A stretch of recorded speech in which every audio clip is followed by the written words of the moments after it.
everyone, I'm Kinga Turbicka from the Center for French Culture and Francophone Studies at the University of Warsaw. And it's my pleasure to welcome you to our last seminar in the current semester of the Geopolitical Tuesday. I'm very honored to host today Laure Delcour from the Université Sorbonne Nouvelle in Paris. Hello and welcome, and thank you, Laure Delcour, for joining us today. I'm very happy to welcome you to his lecture entitled The Consequences of the Russian Invasion of Ukraine for the EU's Eastern Partnership. I kindly remind our students that the essay submission deadline was already the 21st of May. So, for your information, this conference is recorded and will be available on the YouTube channel. So, at the beginning, as always, I will present our guest. Then Laure Delcour will present her subject, and afterward, we invite you to question and answer session. So now let me present our guest. Laure Delcour is an associate professor of international relations at EU studies at the University Sorbonne Nouvelle in Paris. He has lectured on EU external action and the European Neighbourhood Policy and also EU-Russia relations at Sciences Po Paris, Sciences Po Strasbourg, INALCO Paris. Her research interests focus on the diffusion and reception of EU norms and policies as part of the European Neighbourhood Policy, as well as region building processes in Eurasia.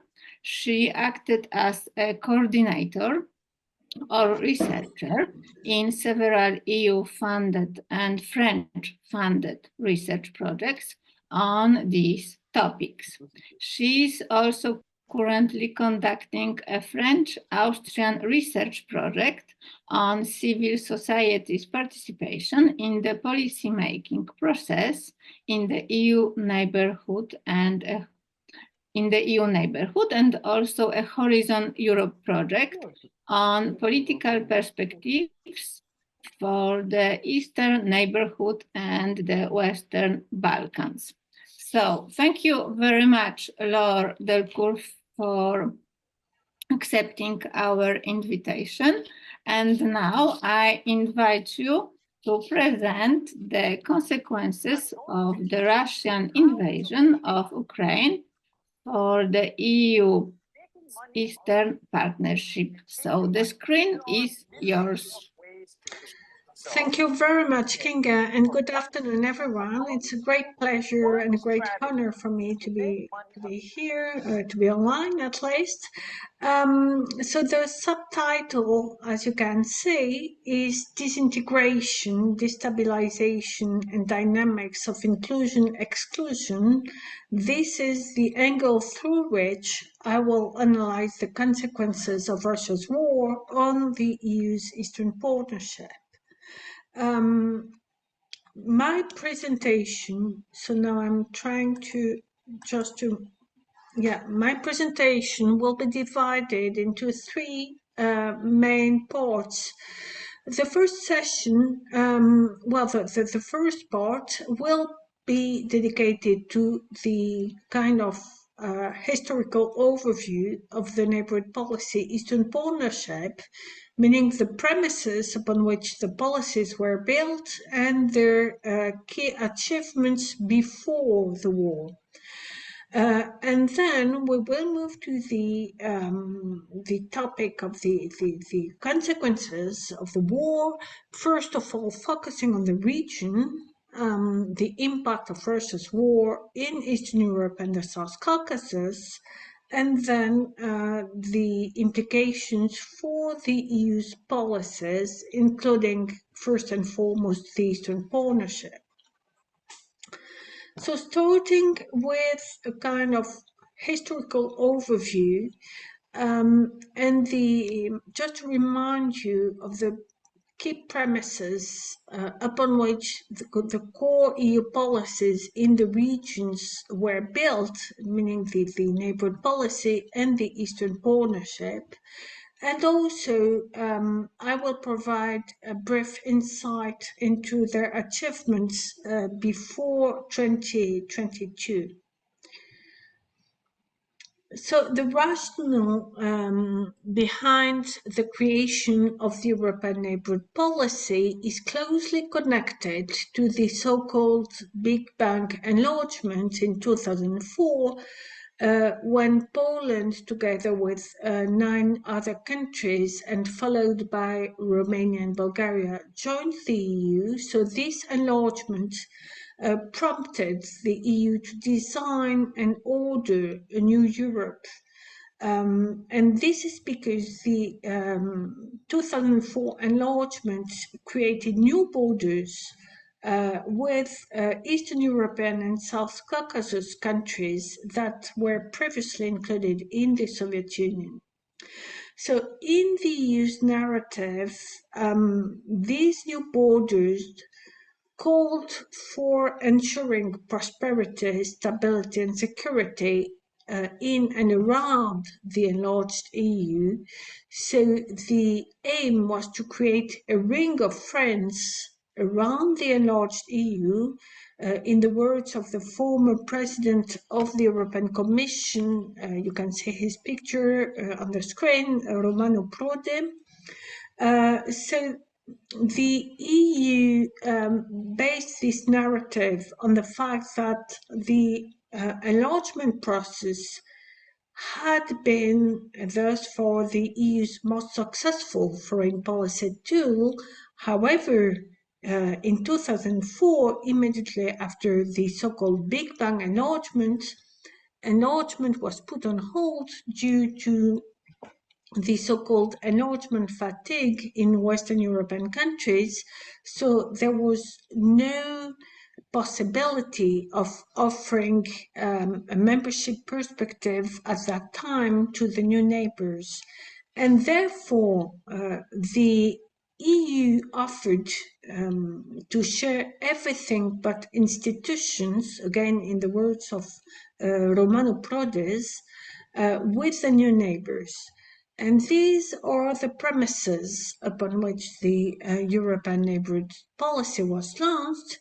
So in the years that followed 2004, the neighbours emerged as a specific category in the EU's external actions. In a way, they were neither in nor out of the EU, because this prosperity, stability, and security that the EU wanted to develop around its borders was in fact closely associated with Europeanization, meaning with the diffusion of EU norms, so with internal EU rules. And at the same time, it was still an external policy. So in a way, a kind of in and out dynamics. And the specificity of the neighbours was explicitly recognized in the Lisbon Treaty, with Article 8 providing that the EU shall develop a special relationship with neighbouring countries characterized by close and peaceful relations based upon cooperation. So from the outset, the EU's relationship with its neighbours was shaped by dynamics of both inclusion and exclusion. As part of the neighbourhood policy, the EU massively diffused its norms and models, so the EU acquis. So that was a kind of expansion of the EU's regulatory boundary, to use the word of a famous scholar, Sandra Lavenet. At the same time, a non-membership perspective was on the table for the new neighbors. So this was also a closure of the EU's institutional boundary. So a kind of twofold dynamics of inclusion and exclusions. These dynamics persisted with the subsequent EU initiative, the Eastern Partnership, that was put on the table by Poland and Sweden in 2008 and announced officially in 2009. And the Eastern Partnership offered enhanced integration to the neighbors, but still no membership perspective, so no inclusion in the EU. However, compared to the neighbourhood policy, the EU offered a more ambitious partnership in the form of a new contractual framework for closer integration, and also introduced a new multilateral dimension aimed at fostering confidence building and stability. More specifically, the EU came up with 4 concrete proposals to enhance integration with Eastern Partnership countries. First of all, the first pillar was this enhanced contractual framework in the form of association agreements. Then deep economic integration with deep and comprehensive free trade agreements. Then a new mobility perspectives through visa liberalization and enhanced sectoral cooperation, especially when it comes to energy security. So this is the picture, that a table summarizing the state of play when it comes to the EU toolbox just before the war in Ukraine. So you can see that 3 countries, Georgia, Moldova, and Ukraine, signed up to the full spectrum of the EU's offer, so association agreement, DCFTA, and visa liberalization, followed by Armenia that negotiated an association agreement and a DCFTA, but backtracked due to Russia's pressure in 2013, and finally signed another agreement with the EU. And then 2 countries in the margins from a contractual perspective with no new contractual framework, Azerbaijan and Belarus.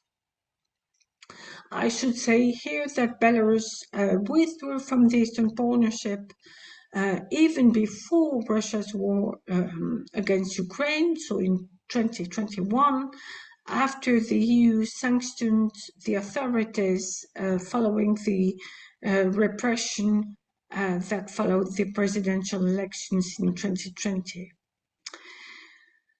So in order to summarize the achievements, just a few words.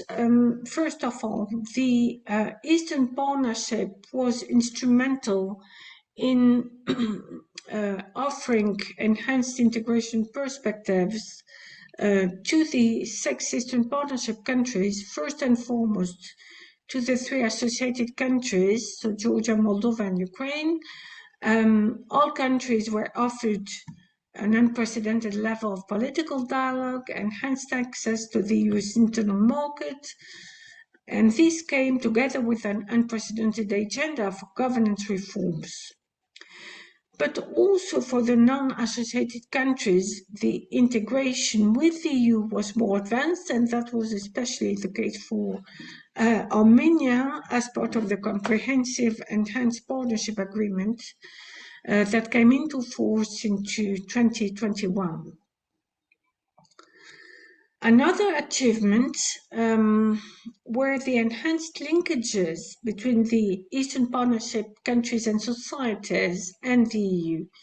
The EU emerged as an important trade partner to all 6 Eastern Partnership countries, including Belarus, at least until the war, and trade flows expanded after the creation of the Eastern partnership, especially for the 3 associated countries. Then visa facilitation and visa liberalization in particular has fostered mobility and people-to-people contacts, including student exchanges and so on, with all 6 Eastern Partnership countries, again in particular the 3 associated countries. And finally, the Eastern Partnership countries are also better integrated with European transport and energy networks. So these are important achievements. However, even before the war, the Eastern Partnership was faced with major challenges stemming from this decoupling between, on the one hand, enhanced integration perspectives, and on the other hand, the lack of inclusion in the EU, meaning the lack of membership perspective. So there was a gap between the EU's toolbox, premised on the diffusion of the acquis, and the context of the Eastern Partnership, and in particular, the lack of a membership offer. This raised questions on the relevance of EU tools. So how relevant is it to export the EU acquis if the partner countries are not meant to join the EU?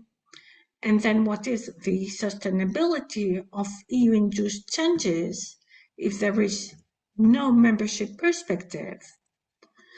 Then another question was the impact of the EU as a source of changes in the Eastern Neighbourhood. In particular, several major political changes occurred without a strong EU role in these changes. For instance, the Colour Revolution or the Velvet Revolution in Armenia. Then the lack of a membership perspective also played into domestic challenges. For instance, the lack of a membership perspective favored the persistence of state capture, rent-seeking practices inherited from the post-Soviet period, and this resulted in selective or shallow reforms in line with EU demands. And a third series of challenges connected to the Eastern Partnership, and in particular the lack of inclusion perspective in the EU, was a lack of a security guarantee offered to partner countries and limited involvement in conflicts against the background of an increasingly threatening Russia. Now, moving to my second section and the implication of Russia's war in Eastern Europe and the South Caucasus. So, as we have seen from the first section, the picture when it comes to the Eastern Partnership was mixed. How has the picture evolved with the war? First of all, the war itself entails serious risks in terms of deterioration, aggravation, expansion, spillover of the conflict. And this is currently the case since the beginning of the year, with Russia's advance into the Ukrainian territory, opening of new fronts, but risk of spillover of the conflict to other countries and to the Black Sea region, for instance, were already visible last year when Russia withdrew from the so-called Grain Deal and attempted to block Ukraine's exports to hamper freedom of navigation of Ukrainian ships, and this resulted in a rise of tensions with NATO, with a risk of conflict spillover. And more recently, risk of conflict spillover were clearly exposed with the Western positioning, even if divergent, the Western positioning regarding support to Ukraine's strike into Russian territory, and on the other hand, with Russia's repeated threat of using nuclear weapons against EU countries and obviously Ukraine. Then a second implication beyond the conflict itself is the destabilization of Eastern Partnership countries, starting with Moldova, which is perhaps the most vulnerable country. And this is because of three reasons. First, socioeconomic vulnerability. Over 1 million Ukrainians crossed the border with Moldova, and now over approximately 120,000 of them have remained in Moldova.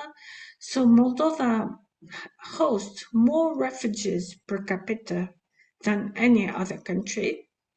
And at the same time, it's one of the poorest countries in Europe.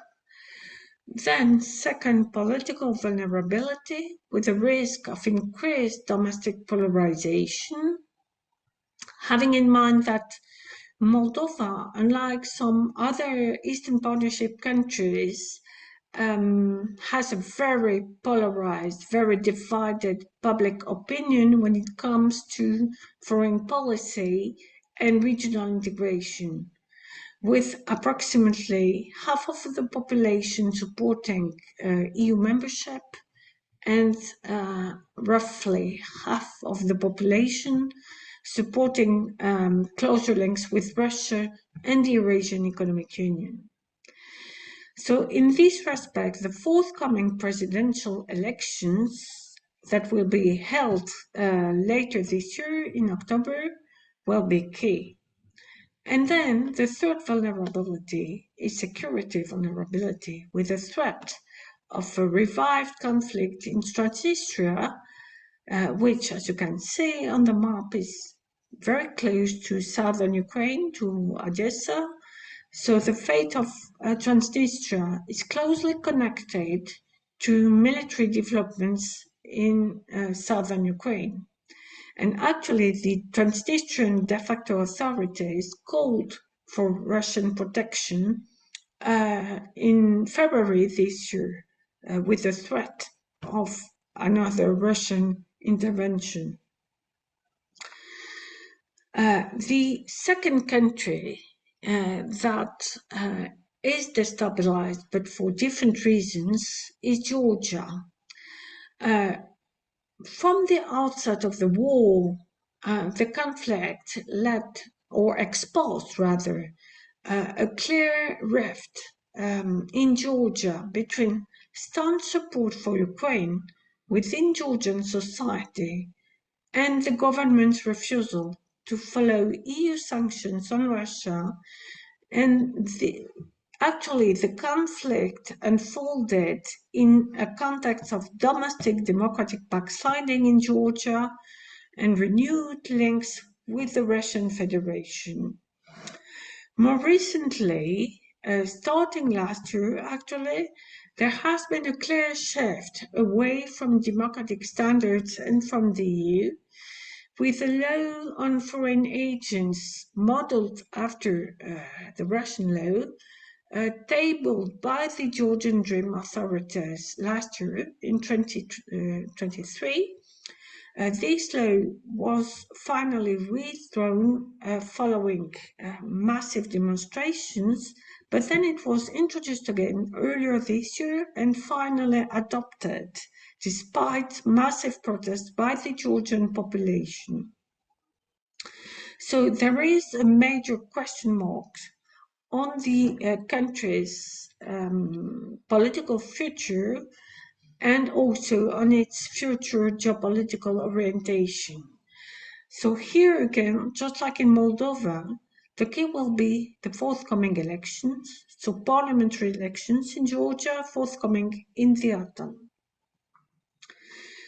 And then the third series of consequences of Russia's war in Ukraine and Eastern Partnership countries is actually the revival of another conflict, meaning Nagorno-Karabakh between Armenia and Azerbaijan.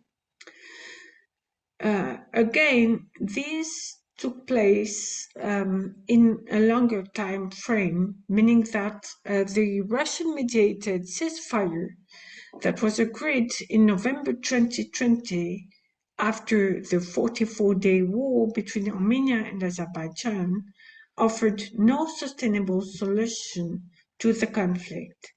And this is because this ceasefire did not solve the issue of the status of Nagorno-Karabakh. A few months, or rather 1 year after the ceasefire, the EU stepped in and offered an unprecedented high-profile mediation. This was unprecedented because the EU had not previously been involved in this conflict. But in late 2021, so before Russia's full-scale invasion of Ukraine, Charles Michel, the president of the European Council, offered a mediation between Armenia and Azerbaijan, and this actually developed following the Russia's full-scale invasion of Ukraine.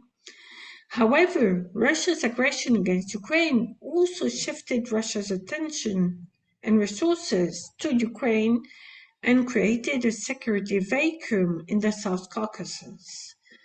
And this emboldened Azerbaijan and enabled Azerbaijan to threaten Armenia's territorial integrity by encroaching into Armenia's internationally recognized borders. This also enabled Azerbaijan to block the Lachin corridor that connected the port of Nagorno-Karabakh that was still under Armenia's control after the ceasefire on the one hand, and Armenia on the other hand. So to block this corridor for 9 months, starving the Armenian population, and finally, after these 9 months, to take over Nagorno-Karabakh by force, resulting in the forced displacement of approximately 120,000 Armenians. This conflict has also important political and geopolitical consequences. What we have seen since 2020, but especially over the past 2 years and since the conflict in Ukraine, since Russia's aggression of Ukraine, is a stronger and more authoritarian Azerbaijan with an ongoing crackdown, yet another crackdown in Azerbaijan against civil society and the media. And Azerbaijan has also moved closer to Russia. By contrast, Armenia has clearly shifted away from Russia. The country has sought to diversify its foreign policy with new bordership being established, for instance, with India.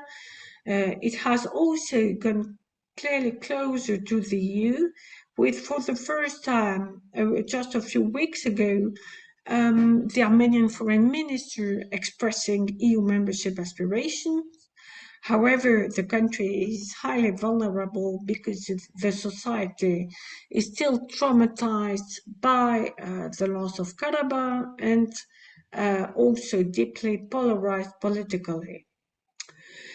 The EU has reacted by enhancing links with Armenia and providing additional support to the country, whether financial, humanitarian.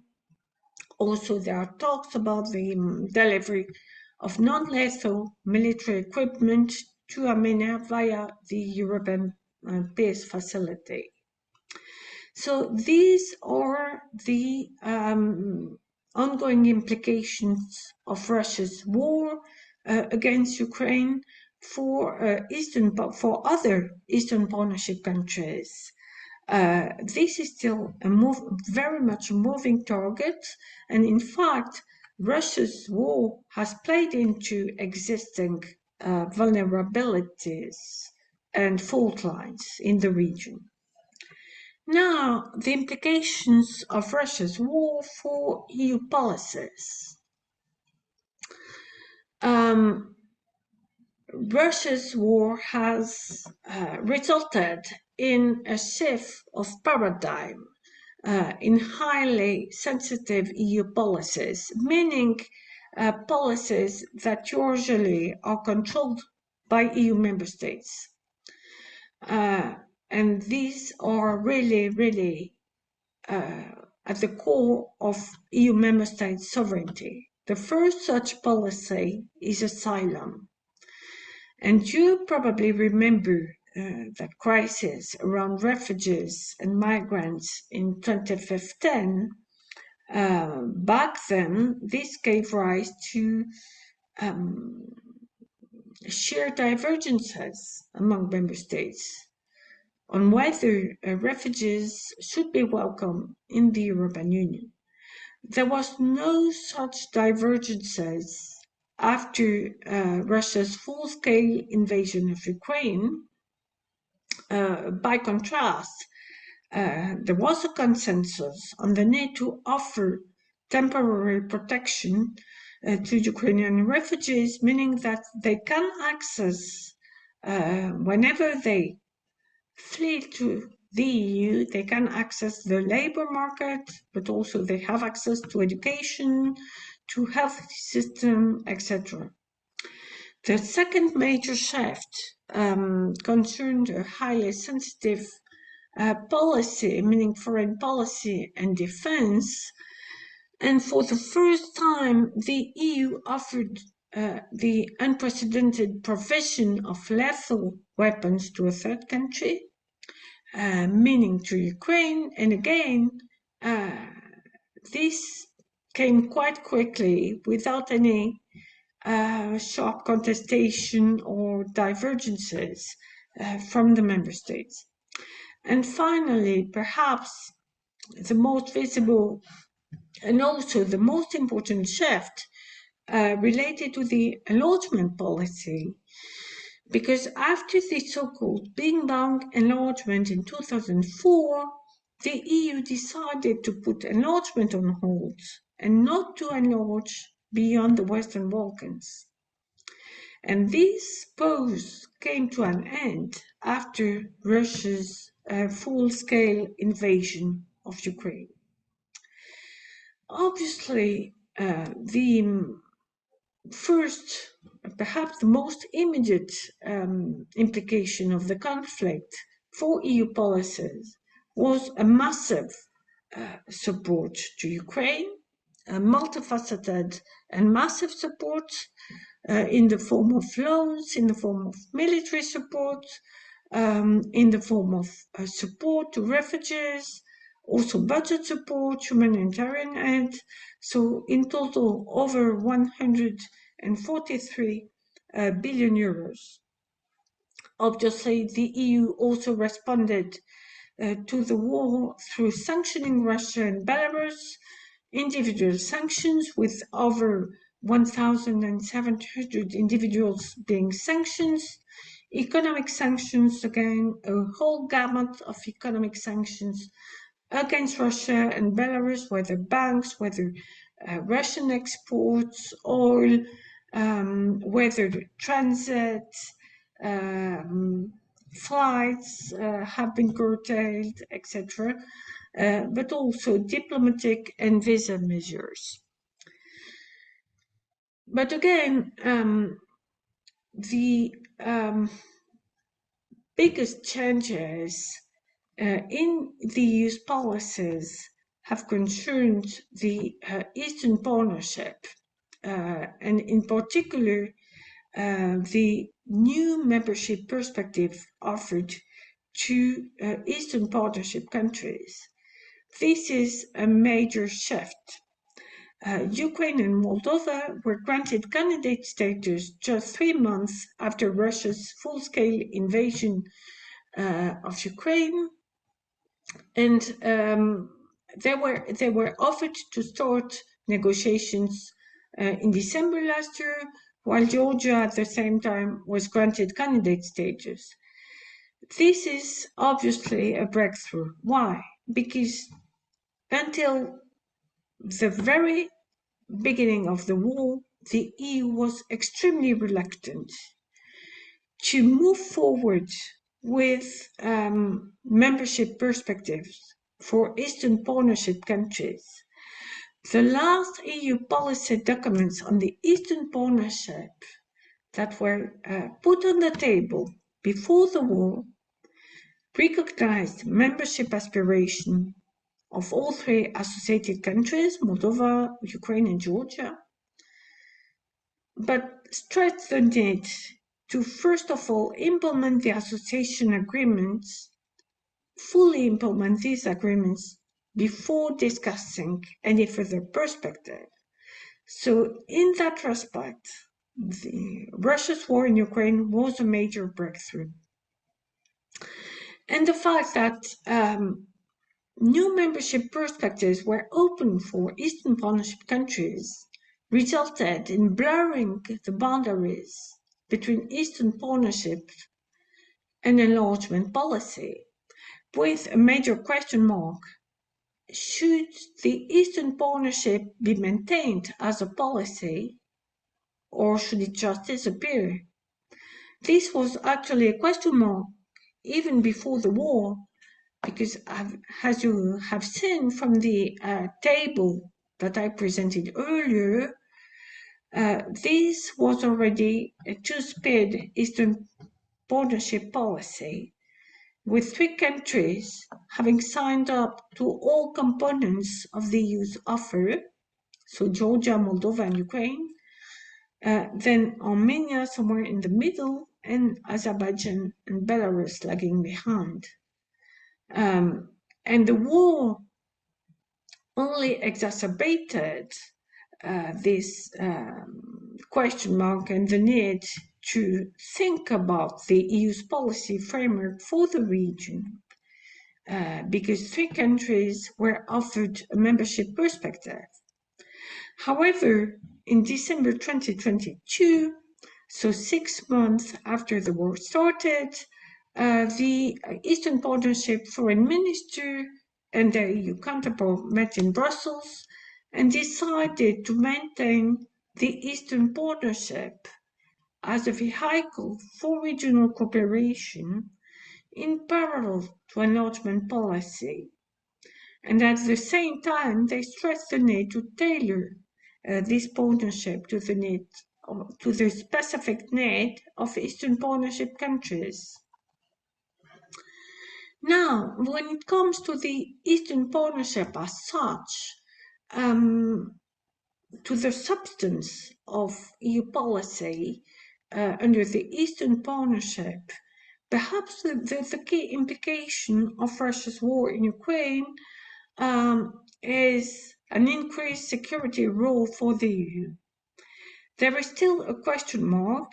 However, this increased security role was a strong expectation voiced by Eastern Partnership countries before the war, and Russia's war only pointed the need for the EU to engage in all regional conflicts. So the EU responded by increased assistance, obviously not only to Ukraine, but also increased security assistance, in particular to the 2 other associated countries that are now recognized as candidate countries. So the EU has decided to support the defense sector of Moldova and Georgia as part of the European Peace Facility, and it has also launched new missions, new CDSP mission in Eastern Partnership countries after the war. First of all, a civilian mission in Moldova to enhance the resilience of the security sector and to fight hybrid threats. And this mission, which was launched in April 23, was criticized by Russia. And then, perhaps even more surprisingly, a mission to Armenia being still a member of Russia-led CSTO, Collective Security Treaty Organization. That was initially a 2-month mission that was extended in early 23 to help demarcating the border between Armenia and Azerbaijan. Actually, Azerbaijan rejected the mission, so it is only deployed on Armenia's side of the border, and to diffuse tensions around the border. Now, moving to the conclusions, it is pretty much still a moving target, but the war in Ukraine has unleashed new dynamics of integration in Europe. First of all, new dynamics of inclusions with, again, an enlarged European Union, the promise of enlarging beyond the Western Balkans, at least to Ukraine, Moldova, and Georgia, with key question marks around surrounding this enlargement process, this new enlargement process. First of all, when? Should it be a long process or rather a quick one? Second, how should the enlargement policy and the enlargement model be revised again after the last 2020 revisions? And third, last but not least, enlargement to which countries? And here we have the question mark about Ukraine. Obviously, Ukraine is still being at war. So what territory of Ukraine should be part of the European Union? And second, the question of Georgia. Clearly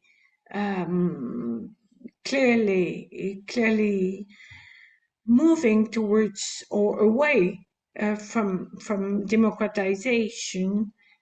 So Georgia is being recognized as a candidate country, but what are the consequences, for instance, of the recently adopted law on foreign agents in terms of EU accession for the country? So what I mean here is that this enlargement process, perhaps much more than the 1990s enlargement process, hinges crucially not only on the EU, but also on developments in the region, whether domestic or regional developments, meaning the war in Ukraine. And finally, the war in Ukraine has resulted in new formats of inclusion and exclusion beyond just the EU. For instance, this European political community that was launched in 2022 with 44 members, meaning those who are in the European Union, those who want to join, meaning the candidate countries, those who left, meaning the UK, and those who cooperate with the EU, meaning the EFTA country, Iceland, Norway, Switzerland, but also Armenia, Azerbaijan. This political community was created on the basis of common values. It is a format of inclusion on the basis of common political values, and on the basis of these values, it is also a format of exclusion, with Russia and Belarus being the two only European countries being left out of the initiative, and it is also perhaps a format of self-exclusion, with Azerbaijan and Turkey initially joining, but then withdrawing from the most recent summit in Spain last year. So what we are witnessing today as a consequence of Russia's war in Ukraine is not only is not only a reform of EU policies, it's also a full revamp of the European security order, as part of which the EU is still the core. I will stop here. Thank you very much, and I'll be happy to answer your questions. Thank you very much, Laure Delcour, for your very interesting presentation on the very actual topic from your French geopolitical perspective.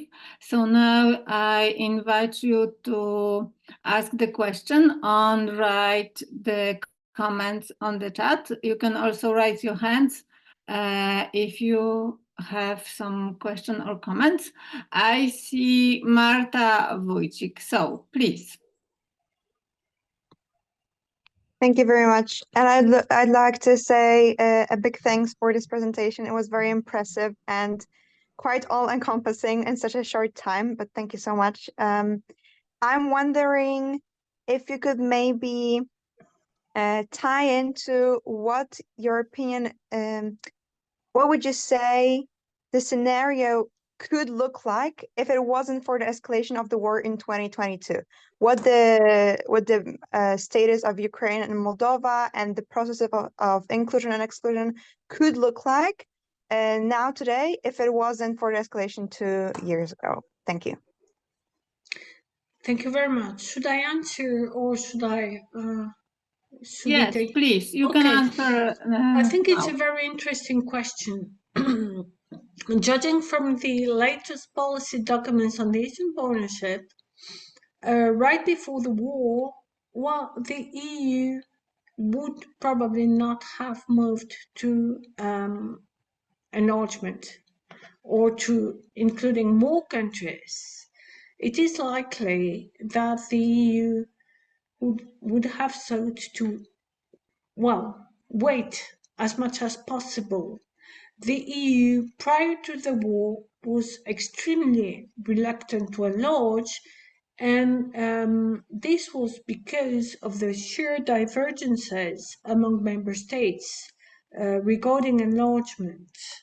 And as you know, the war resulted in shifting some EU member states, not least mine, France, position on enlargement. So a new consensus emerged on enlargement. So my take is that without an escalation in 2022, probably what we would have witnessed is a status quo in terms of inclusion-exclusion, meaning that the Eastern Partnership countries, and especially the 3 associated countries, would have remained excluded from the EU, and yet more and more integrated with the EU.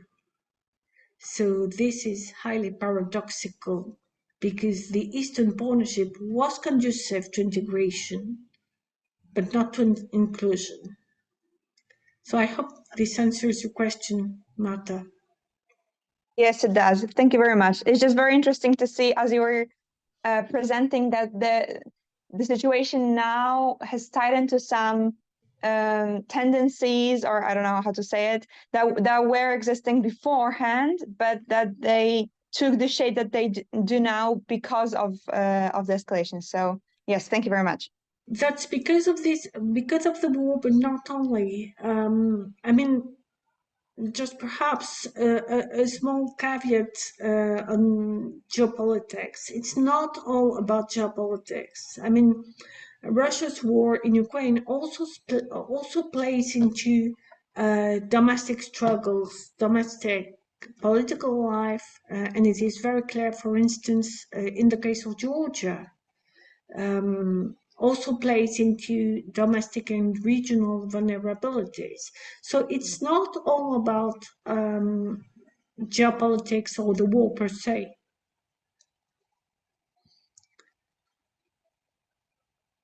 Thank you very much. Thank you for your answer, and also thank you, Marta, for your question. And now I see Jacob Voss, please. Yes, thank you. You mentioned that Azerbaijan is getting closer to Russia compared to Armenia, but Azerbaijan's closest ally is Turkey, right? So, and Turkey is quite opposed to Russia, or at least supplying Ukraine with drones. So, how does that relationship work? Yes, well, Turkey, the relationship, yeah, you're right in mentioning that Azerbaijan is Turkey's closest ally and vice versa. However, this is not exclusive. Azerbaijan for sure has moved closer to Russia. There have been several meetings between President Aliyev and President Putin. And to answer the second part of your question, well, the Russian-Turkish relationship is anything but simple. It is actually quite complex. It's not only a relationship of opposition, it's much more than that. There are also some interdependencies, some connections. So I wouldn't summarize this with opposition. It's more complex, and this explains why Azerbaijan is also able, up to a certain point, to get closer to Russia. Thank you. Thank you very much. So is there any other questions or comments? I have one question. Yes, from Marek Gallo, please. Yeah, thank you for the floor. Maybe I missed it during the introductory part, but my question is that what could be the future integration model outlook within the European Union itself? Like, are we considering that in a case of a future enlargement, in the case of Eastern Partnership countries, or even speaking about the Western Balkans 6, that it will look like a European a la carte model, or it will stay within the European or multi-speed Europe model, which is currently already in practice, as some countries are part of a Eurozone, some are not. Also, same goes with the Schengen. So this is my question. Thank you. Yes, well, I think this is a hotly debated topic currently, and there is no clear answer to that question, whether this should be Europe à la carte or multi-speed Europe. What is also debated is actually how to get there, how the current candidate countries should be joining the European Union, because the enlargement process as it stands now has, well, exposed a number of shortcomings. First of all, it has lost credibility, for instance, in the Western Balkans. You may be aware of the fact that, for instance, countries like North Macedonia became a candidate country in 2005, and then was granted, was offered to start negotiations only 2 years ago in 2022. So a huge time period of 17 years, sorry. And this is because the several member states vetoed the opening of negotiations. So the current debates revolved around the question of whether the enlargement process should be revised again, was revised back in 2020, should be revised again in order to enable gradual integration. Because the enlargement process as it stands now is very, very much binary, meaning that one day you're still a candidate country and the next day you're a member state. So one possibility would be to move gradually towards membership with different stages associated with different benefits and also different responsibilities. And this is the current debate in the EU, because the debate you mentioned about whether the EU itself, the EU, enlarged EU, once it is enlarged, should be à la carte or multi-sped, it is still unresolved, I'm afraid, due to the lack of consensus among the member states. Thank you. Thank you very much. So maybe my question. So what, in your opinion, will be the biggest challenges for the EU Eastern Partnership in today's new geopolitical context? Well, it's security, obviously, multiple security in a multifaceted meaning, the multiple aspects of security. And this is actually also perhaps the biggest shortcoming of the Eastern Partnership until the war. Security in terms of hard security, the war in Ukraine and the possible escalation or spillover to other parts of the region, energy security, hybrid threats, other conflicts like Karabakh and possibilities of escalation, new Azerbaijani intervention in Armenia proper.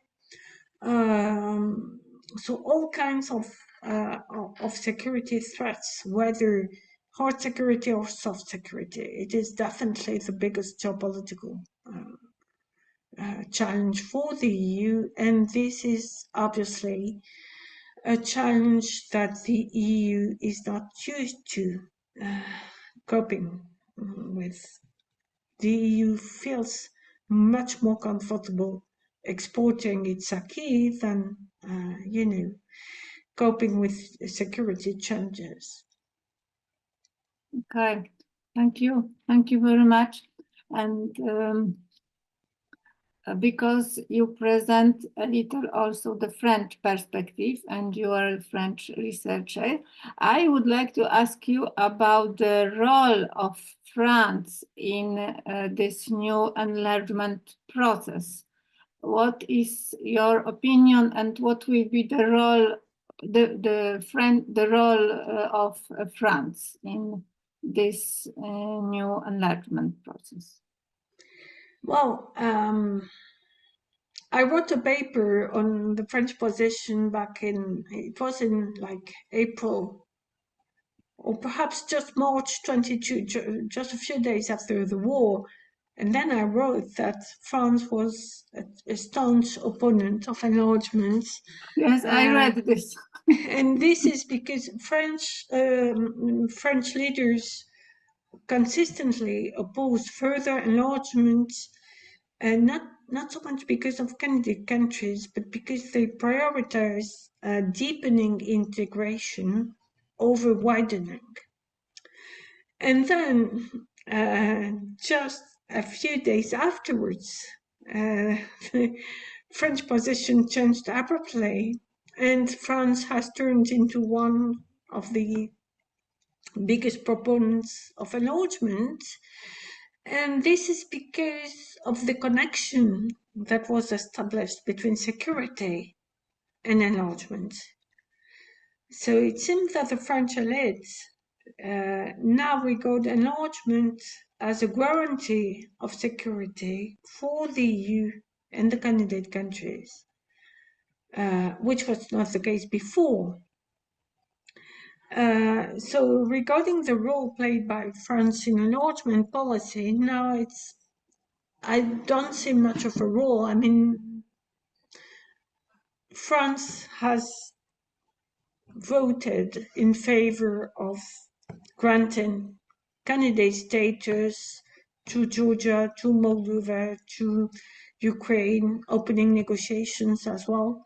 This is already a big role, keeping in mind that it had previously vetoed only a few years before, so 3 years before, in late 2019, France had vetoed the opening of negotiations with Albania and North Macedonia. So it's a kind of U-turn which results from the war. This is yet another consequence of the war. But I would say a rather positive consequence, because it results in enhancing the EU's unity around enlargement. The role of France in the enlargement process has yet to unfold, keeping in mind also forthcoming elections. Because the enlargement process is a long one, and we will have presidential elections in 27. I'm not sure the new authorities will be in favor of enlargement, especially if the far right comes into power. Yes. So again, this hinges crucially on domestic developments. Yes, we will see this Sunday during our European election. What will be the result for us Europeans? So, yes, well, the result for the European Parliament election will be one thing, but then, I mean, domestic elections will be another. With the members, keeping in mind that the member states play a key role in the enlargement process, because they can veto the opening of negotiations or the granting of a candidate status. yes, for sure. So, do you have questions to our guest? This is your last chance to discuss with Laure Delcour. How was the list of the participating countries in the Eastern Partnership formulated? Was it in the form of some negotiations, or was it an offer? How was it decided? Who will participate? Who participates in the Eastern Partnership? Well, you had the neighborhood policy that consisted of 16 countries, that were, the neighborhood policy included 16 countries, 10 to the south and 6 to the east, and the 6 countries that were included in the European Neighbourhood Policy were offered the participation in the Eastern Partnership. So, in fact, your question is very much valid, but rather applies to the European Neighbourhood Policy. How was the European Neighbourhood constructed? Because it is a construction. Initially, the reflection started in 2001, 2002, before the Big Bang enlargement, and actually Poland tabled a proposal, especially to enhance links with Ukraine, and then gradually the reflection expanded around within the EU. So it was decided to create a new initiative for Ukraine, Moldova, and Belarus. But then the southern EU member states insisted on having the southern Mediterranean also. And finally, there was the Rose Revolution in Georgia in 2003. So South Caucasus countries were included in 2004 in the new initiatives. So that was a construction. I should say also that the EU offered Russia to be part of the neighborhood policy. Obviously, that was a different time period, with EU-Russia relations being developing on a much more positive note, and actually expanding at the turn of the century. But then Russia rejected because it refused conditionality, which is a key EU instrument under the neighborhood policy. And obviously Russia didn't want to be put in the same basket as smaller countries, just like Moldova or some others. Wanted to develop its relationship with the EU on an equal footing. So the neighborhood is actually a construction by the EU. And all 6 countries, Eastern Europe and South Caucasus, were keen to develop their relations with the EU, even if for different reasons. You had, even in the late 1990s, Ukraine expressing membership aspirations, then Georgia after the Rose Revolution, then Moldova, and the 3 other countries for different reasons. So Armenia always regarded the EU as a kind of political economic model, then Azerbaijan as an energy partner, and Belarus was also a way to counterbalance Russia's weight and domination over Belarus. Thank you. Thank you very much. Do you have another questions or comments? If not, maybe we will stop here. So thank you very much, Professor Laure Delcour, for your very interesting lecture and to present us a very interesting perspective on the EU neighborhood partnerships. So thank you very much for this semester, and I hope we will see soon. So thank you very much and goodbye. Thank you. Can I stay with you a minute? Okay. Thank you to everyone for your question, and thank you very much for your attention. Goodbye.